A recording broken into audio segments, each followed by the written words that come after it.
Assalamualaikum warahmatullahi wabarakatuh. Kami dari kelompok dasar-dasar manajemen yang berjudul Manajemen Konflik dan beranggotakan 5 orang. Yang pertama saya sendiri, Bintang Akmal Sudajurasi.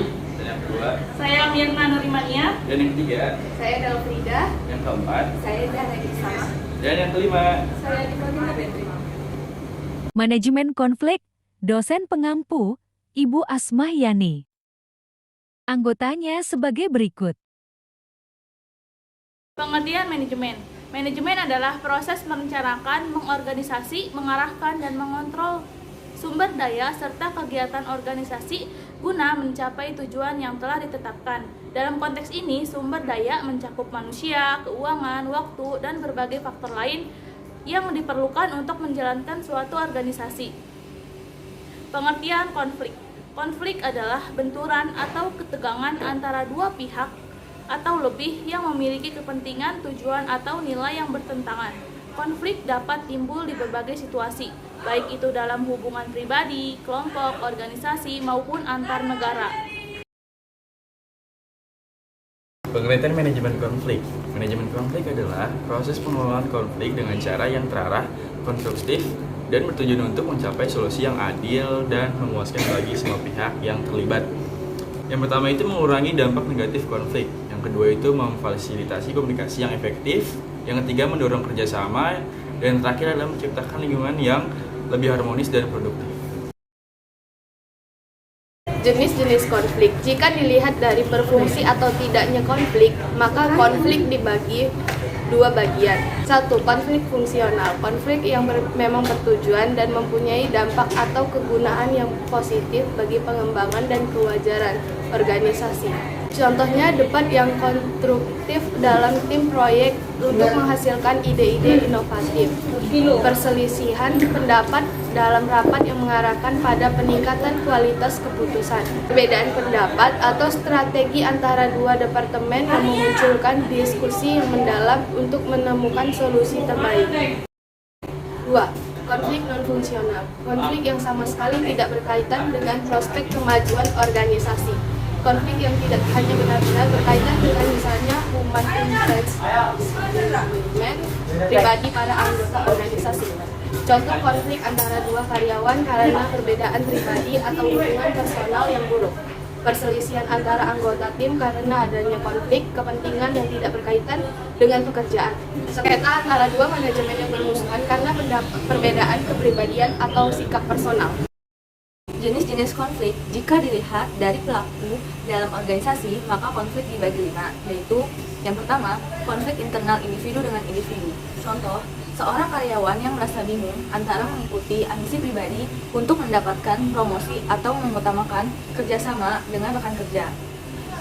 Yang kedua, konflik antar individu dalam satu organisasi. Contoh, perselisihan antara dua rekan kerja yang bersaing untuk mendapatkan pengakuan atau penghargaan dari atasan mereka. Yang ketiga, konflik antar individu dan kelompok dalam satu organisasi. Contoh, seorang karyawan yang memiliki pendekatan atau pandangan yang berbeda dengan kelompok kerjanya yang menyebabkan ketegangan dan konflik antara mereka. Yang keempat, konflik antar kelompok dalam satu organisasi. Contoh, perselisihan antara departemen penjualan dan departemen produksi dalam perusahaan terkait dengan target penjualan yang dianggap tidak realistis oleh departemen produksi. Yang kelima, konflik antar organisasi. Contoh, persaingan antara dua perusahaan dalam industri yang sama untuk mendapatkan pangsa pasar yang lebih besar atau konflik dalam negosiasi kontrak antara dua organisasi yang memiliki kepentingan yang saling bertentangan. Cara menyelesaikan konflik. Ada 3 metode yang dipergunakan untuk mengatasi konflik, yaitu 1. Metode dominasi. Metode dominasi ini mengacu pada situasi di mana salah satu pihak memaksakan kehendaknya atau menguasai keputusan konflik tanpa memperhatikan kepentingan pihak lain. Adapun kelebihannya yaitu metode ini adalah memberikan solusi cepat dan efisien. Namun kekurangannya adalah mungkin merugikan pihak yang merasa diperlakukan tidak adil. Adapun contohnya seperti dalam sebuah keluarga, seorang ayah memutuskan suatu keputusan tanpa memperdulikan pendapat anak-anaknya, seperti memilih destinasi liburan keluarga tanpa melibatkan mereka dalam diskusi. Yang kedua yaitu metode kompromi, melibatkan upaya mencapai kesepakatan di mana kedua pihak saling mengorbankan sebagian kepentingan mereka. Adapun kelebihannya, metode ini yaitu menciptakan keseimbangan dan menghindari konflik yang lebih serius. Namun kekurangannya adalah mungkin tidak menghasilkan solusi yang memuaskan sepenuhnya bagi kedua belah pihak.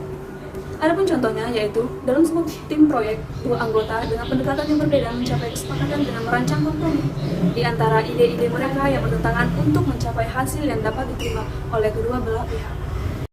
Yang ketiga, metode penyelesaian integrated. Metode penyelesaian terpadu mencakup pendekatan melibatkan negosiasi kolaborasi dan mencapai solusi yang menguntungkan bagi semua pihak yang terlibat. Kelebihannya itu metodenya adalah menciptakan kepuasan jangka panjang dan menghasilkan solusi kreatif.